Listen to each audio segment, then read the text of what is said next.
Assalamualaikum warahmatullahi wabarakatuh. A'udzu billahi minasyaitonir rajim. Alhamdulillahi rabbil alamin. Wassalatu wassalamu ala asyrafil anbiya'i wal mursalin wa ala alihi wa sahbihi ajma'in. Allahumma anfa'na bima 'allamtana wa 'allimna ma yanfa'una wa zidna 'ilma. Subhanaka la 'ilma lana illa ma 'allamtana innaka antal alimul hakim. Allahumma amin. Alhamdulillah, syukrun lillah. Segala pujian bagi Allah kerana dengan izinnya kita dapat meneruskan kuliah tadabbur surah Al-Mulk, surah 67 yang berdasarkan kepada buku Kerajaan Allah. Tuan-tuan dan puan yang memiliki buku ini, sila rujuk halaman 145. Hari ini insya-Allah kita akan memasuki kuliah ke-6. Iaitulah kita akan mentadabburkan ayat dari ayat 15, insya-Allah ayat 15. Ya, khusus kuliah ini untuk mentadabbur ayat ke-15. A'udzubillahi minasyaitonir rajim. والذي جعل لكم الأرض ذلولا فامشوا في مناكبها وكلوا من رزقه وإليه النشور. Dialah yang menjadikan bumi itu mudah bagi kamu. Maka berjalanlah di segala penjurunya dan makanlah sebahagian dari rezekinya. Dan hanya kepadanya lah kamu kembali setelah dibangkitkan. Ayat 15. Jadi Allah menjadikan bumi ini untuk kemudahan hidup manusia. Itulah satu fakta yang kita perlu terima. Hakikatnya, kenapa kita ditakdirkan Allah berada di bumi? Itu asalnya kita dulu, moyang kita Nabi Adam AS ya, dicipta di dalam syurga, di jannah. Kemudian Allah turunkan ke bumi. Ya.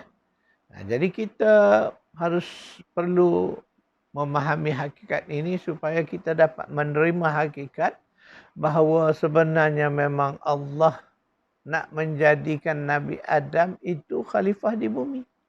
Sebab itu sebelum peristiwa diturunkan ke bumi ini, Allah telah menyebut kepada para malaikat bahawa Allah kata dia nak menjadikan di bumi ini seorang khalifah. Inni ja'ilu fil ardi khalifah. Jadi sesungguhnya Allah kata memang dia nak jadikan Adam ini khalifah di bumi. Itulah realiti kita. Jadi segala yang terjadi ya kepada Nabi Adam dan isterinya Hawa diturunkan dari syurga ke bumi itu, itulah hakikatnya. Jadi kita kena terima hakikat itu.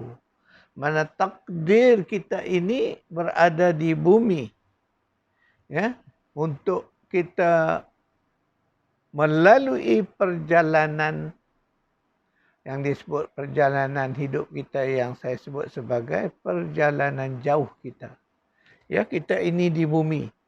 Kita lahir di bumi, kita mati dikebumikan, makna berada di bumi juga. Nanti kita dibangkitkan pun juga dari bumi ini. Itulah hakikatnya. Itu sebab Allah kata dalam ayat yang kita sedang tadabbur bahawa dia telah menjadikan bagi kamu bumi ini zalulan. Maknanya satu kemudahan. Maka Allah kata famshu fi manakibiha. Maka berjalanlah, ya, mengembaralah, lihat, perhatilah di mana saja setiap penjuru dunia ini. Kalau mampu, pergilah, lihatlah. Itu. Jadi Allah menjadi bumi ini untuk kemudahan hidup manusia. Jadi di bumi ini kita ditakdirkan hidup di sini untuk tempoh yang sementara saja. Itulah yang disebut sebagai fasa kedua daripada perjalanan jauh kita.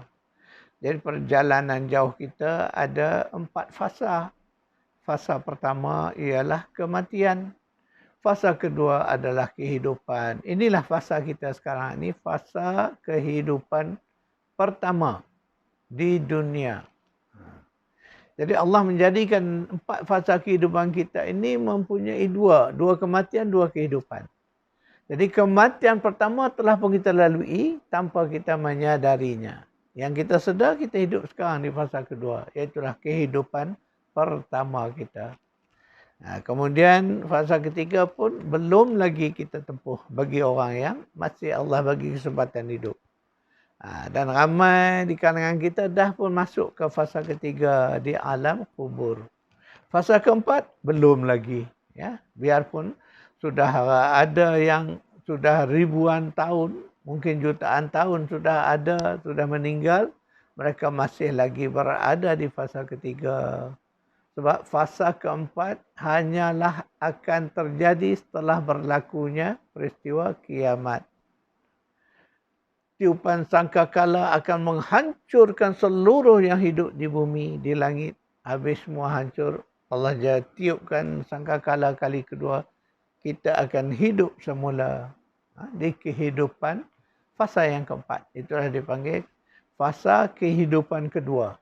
Kehidupan akhirah. Yang mana sifatnya kekal abadi selama-lamanya. Tiada ending lagi. Tiada kematian lagi sesudah itu.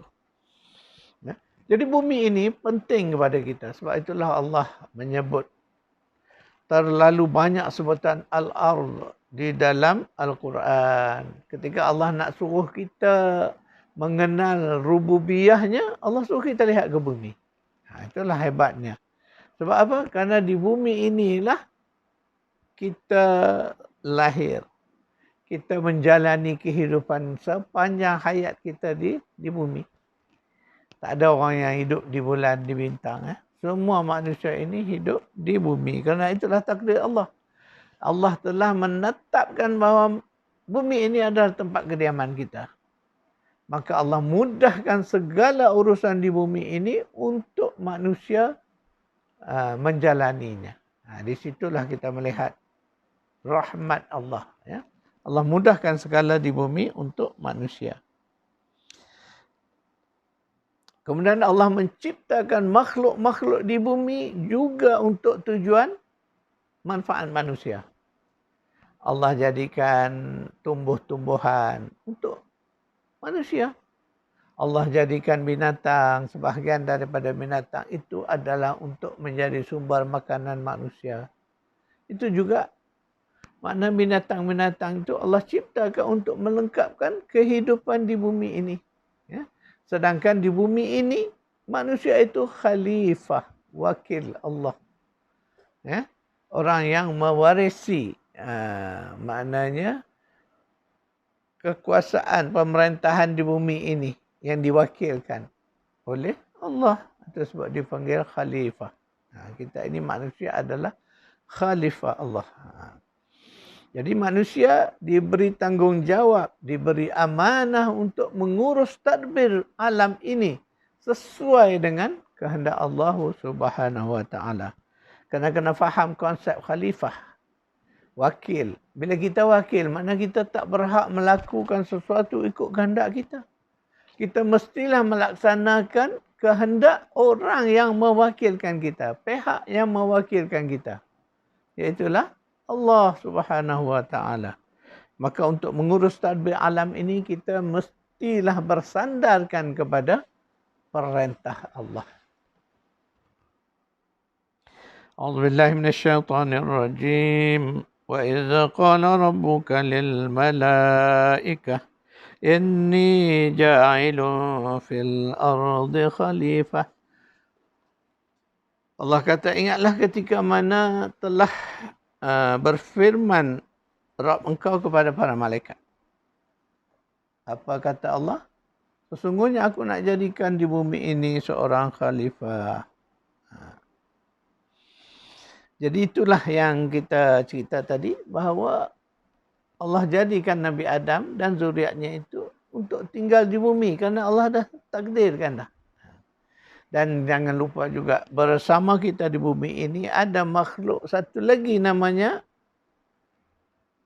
jin. Makhluk jin.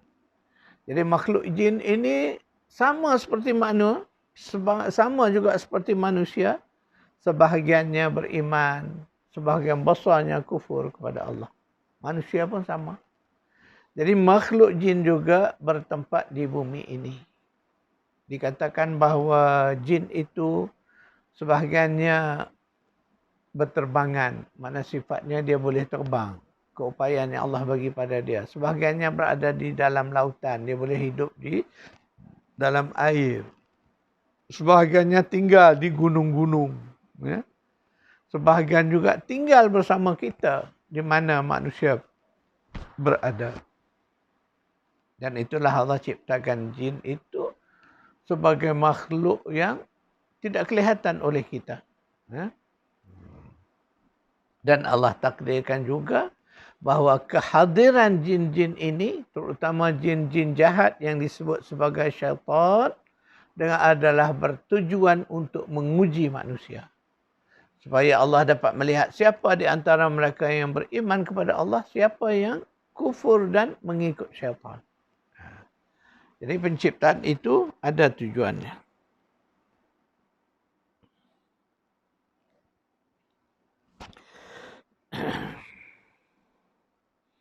Sebagai tempat kediaman bagi manusia dan juga makhluk-makhluk lain, Allah ciptakan bumi ini dalam sifat ciri seimbang. Jadi sebab itulah hari ini saya menemukan apa yang kita sebut sebagai ekosistem. Maknanya kehidupan di bumi ini saling perlu memerlukan antara satu dengan yang lain. Contoh, Allah jadikan oksigen itu adalah dipanggil gas yang sangat diperlukan untuk manusia. Itulah kita bernafas menggunakan oksigen. Maka Allah jadikan pohon-pohon hijau itu sebagai penyumbang atau penghasil gas segar oksigen tadi. Maka kita mengambil oksigen. Kita keluarkan gas karbon. Jadi gas karbon dioksida itu diambil pula oleh tumbuh-tumbuhan. Jadi itu kan ada sifat perkongsian antara manusia dan alam nabat, alam tumbuh-tumbuhan. Itu kita melihat bagaimana keseimbangan itu wujud. Maka sebab itu keseimbangan alam ini, ekosistem alam ini perlu dijaga supaya ia tidak menjadi rosak. Ketika sistem ini cacat, berubah, maka dia akan memberi impak yang tidak baik kepada manusia dan juga kepada alam ini. Makhluk-makhluk yang Allah cipta di bumi ini termasuklah manusia saling berkongsi sumber kehidupan yang sama. Dalam bentuk yang kita sebut beri dan terima. Jadi kena faham sifat itu. Kita memberi gas karbon kepada pokok-pokok hijau. Pokok-pokok hijau memberi balik gas oksigen kepada kita. Jadi sifat saling memberi itu, itulah yang disebut sebagai keseimbangan alam ini. Yang disebut ekosistem itu. Jadi ketika itulah mana sumber ini tak pernah habis. Sebab ada makhluk yang menyumbang dia, ada makhluk yang mengambil, ada makhluk yang memberi. Jadi saling beri, mengambil itulah, beri dan terima itulah menjadikan alam ini berjalan dengan teratur. A'udzubillahi minasyaitonir rajim. Alladzi lahu mulku samawati wal ardi wa lam yattakhiz walada wa lam yakul lahu syarikun fil mulk wa khalaqa kulla syai'in faqaddarahu taqdira. Yang kepunyaannya lah kerajaan langit dan bumi dan dia tidak mempunyai anak dan tidak ada sekutu baginya dalam kekuasaannya. Dan dia telah menciptakan segala sesuatu dan dia menetapkan ukuran-ukurannya dengan serapi-rapinya. Surah 25, surah Al-Furqan ayat 2. Itulah ayat yang menjelaskan tentang kesempurnaan ciptaan Allah pada alam ini. Jadi alam ini Allah cipta dengan sangat sempurna. Jadi sains menyebut tentang hukum-hukum sains itu, itulah dia sifat-sifat kesempurnaan yang ada pada alam ini. Yang dikaji oleh sains itulah dianya. Jadi Allah menyebut di dalam ayat yang kita baca tadi, ayat pertama dari surah Al-Furqan dan ayat kedua dari surah Al-Furqan tadi, Allah menyebut bahawa dia telah menciptakan segala sesuatu, maka dia menetapkan takdirnya. Ketetapan-ketetapan itu Allah yang menentukan. Kadar, penentuan, ketentuan itu. Ya, sekadar itu kuliah kita. InsyaAllah saya akan buat catatan ayat-ayatnya yang kita tadaburkan.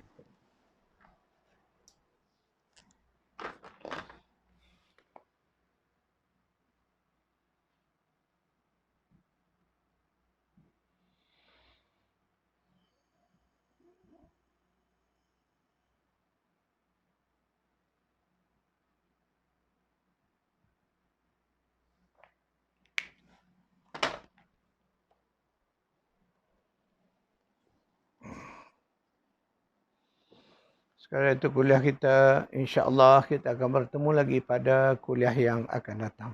A'udzubillahi minasyaitonirrajim. Allahumma rabbana atina fid dunya hasanatan wa fil akhirati hasanatan wa qina azaban nar. Sallallahu ala Muhammad wa ala ali Muhammad walhamdulillahi rabbil alamin.